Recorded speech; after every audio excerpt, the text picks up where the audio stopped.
The mayor has tried to paint a picture in terms of the economics of school busing in New York that is not accurate.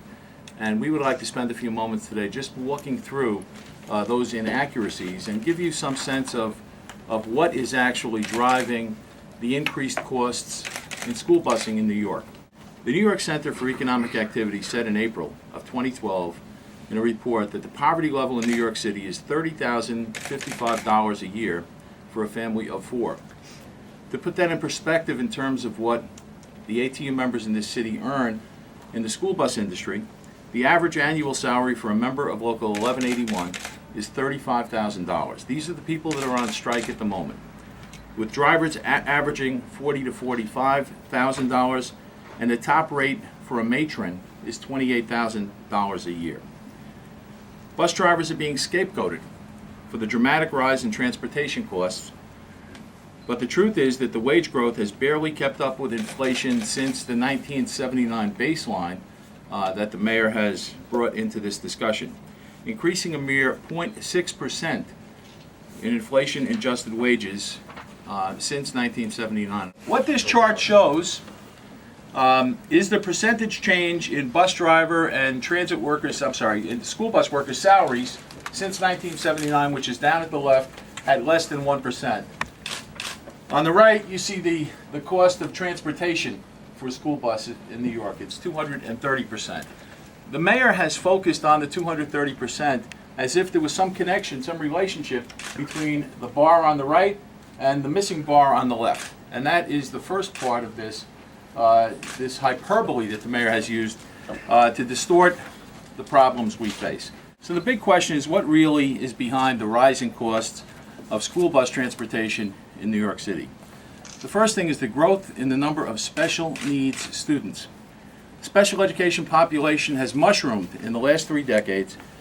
School officials say, and is now about 52,000 of 150,000 students receiving busing, with increasing numbers of them being taken beyond the city's borders every day. In 1979, special education students accounted for less than a quarter of the students being bused, or about 32,000. And as that population has mushroomed, the need for more buses has led to higher costs. Inefficient design of special needs bus service. While only 1/3 of the 150,000 students who are bused daily throughout New York City are in special education, their transportation costs represent 3/4, or more than $770 million of the $1.1 billion figure the mayor has cited. This is an average of $12,000 per child according to the city. In contrast, busing general education students costs about $2,600 a year here in New York. The cost of busing general education students compares favorably to other cities like Los Angeles, which the mayor has used to claim that we compare unfavorably. Los Angeles spends $3,200 per student, and Boston spends $3,500. Additionally, the companies themselves have profits that are added on top of those expenses, and as the number of routes has expanded, the company's profits have expanded. More than half of the 100,000 general education students bused every day attend private, parochial, and charter schools, which drives up overall cost. Some 20% of the charter students ride school buses. And I want to remind you that the mayor has expanded the use of charter schools, which has expanded the need for school bus transportation dramatically over the course of the last several years. 20% of the charter students ride school buses compared to just 9% of regular public school kids. So again, as you choose to move more children around the city, naturally it will cost more money.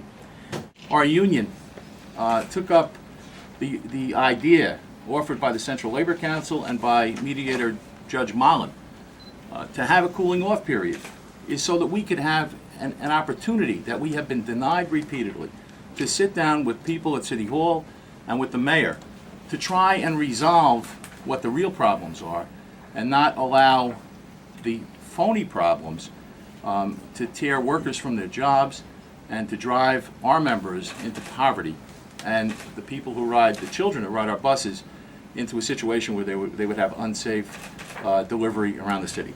We are willing to go back to work during a cooling off period at which they postpone the opening of the bid You can't have that hanging over our head. That's not right. That's not the right way to do it.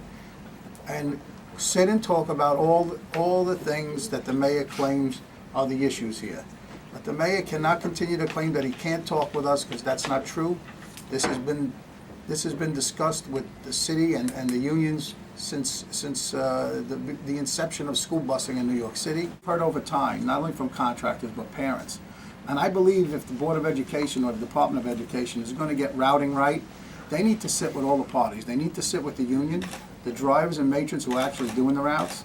They need to sit with the companies who probably could help them route better. And they need to sit with the parents who can tell them on their side of the story where they find inefficiencies. To be able to end this strike tomorrow, which we can, which is remarkable. We're all sitting around here at a table, and you know there's 150,000 parents trying to figure out how they have to get their kids to and from school, and we have a solution to that right now. And then we could talk about the broader problems, of course, to the system. But one of the recommendations that we made to Judge Mullen, the Central Labor Council, was to create a task force to address these much more complicated issues. We need to have the drivers at the table, we need to have the contractors at the table, the city, the DOE needs to be part of this discussion, and other representatives of government and parent groups. And we made that recommendation as well because we think it makes sense. But we think that it makes sense in the context of sitting down and making sure, first and foremost, that the children are back to, that the bus drivers are back to work, providing the transportation that they have done for years, provide stability to the industry, and then we could address the longer term issues of cost and other considerations.